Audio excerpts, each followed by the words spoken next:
কেউ বাকি আছে নাকি?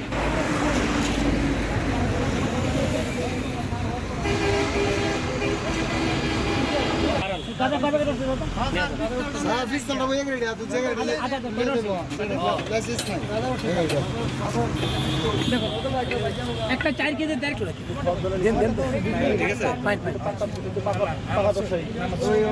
কেউ কোনো কথা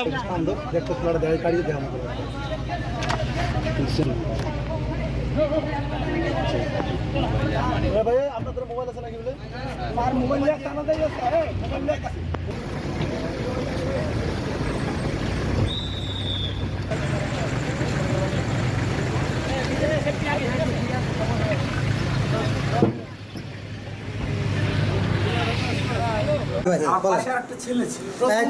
প্রথম আমি ওনাকে জিজ্ঞেস করছি এই ব্যাগটা কার, উনি বলতেছে এই ব্যাগটা আমার।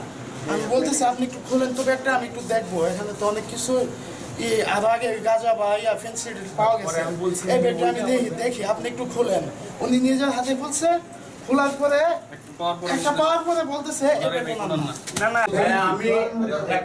ছেলেকে যদি আপনারা এতজন মিলায় যদি আজকে সকাল থেকে কার্যক্রম চলছিল। নর্মালি তারা হচ্ছে গিয়ে ট্রাফিক কন্ট্রোল করতেছিল, তারপর কোনো কারণে যদি কাউকে সন্দেহ হয় তাহলে গাড়িটা চেক করতেছিল।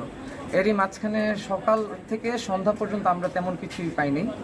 সন্ধ্যার পর থেকে আমরা যখন বাসায় চলে যাব প্রস্তুতি নিচ্ছি, তখনই একজনের কাছে বাসের মধ্যে মাদক পাওয়া যায়। এইভাবে পর্যায়ক্রমে টোটাল 6 জনকে আমরা ধরি।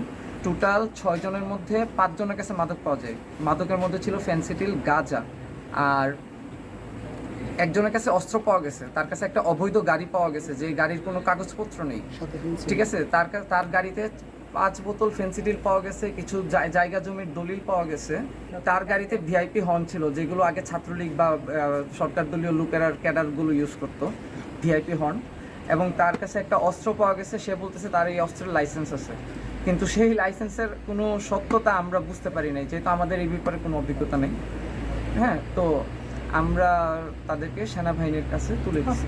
আমাদের কার্যক্রম চলবে যতদিন না পর্যন্ত আমাদের কাছে মনে হচ্ছে যে দেশ একটা সুন্দর পরিস্থিতিতে পরিবেশে চলে আসছে। আমাদের সন্দেহটা যতদিন না পর্যন্ত আমাদের সন্দেহ থাকা মানে হচ্ছে আমরা চালিয়ে যাবো ওইভাবে। এবং আমরা চাই দেশের একটা দ্রুত একটা স্থিতিশীলতা পরিবেশ আসুক। আমরাও আমাদের এই কার্যক্রমগুলো স্থিতিশীল অবস্থা আসা আগ পর্যন্ত চালিয়ে যেতে চাই। দিন অনেক স্টুডেন্ট পর্যায়ক্রমে ঘন্টা 2 ঘন্টা করে চলে যাচ্ছে, আবার আসতেছে, চলে যাচ্ছে, এইভাবে র্যান্ডমলি আমাদের আসতেছে যাচ্ছে। তা আমরা আসলে আগামীকাল থেকে রাত্রে মানে শিডিউল নিয়ে আমরা কাজ করতে যাচ্ছিলাম, কিন্তু আজকে যে এইভাবে ধরা পড়বে সেটা আমাদের কাছে খুব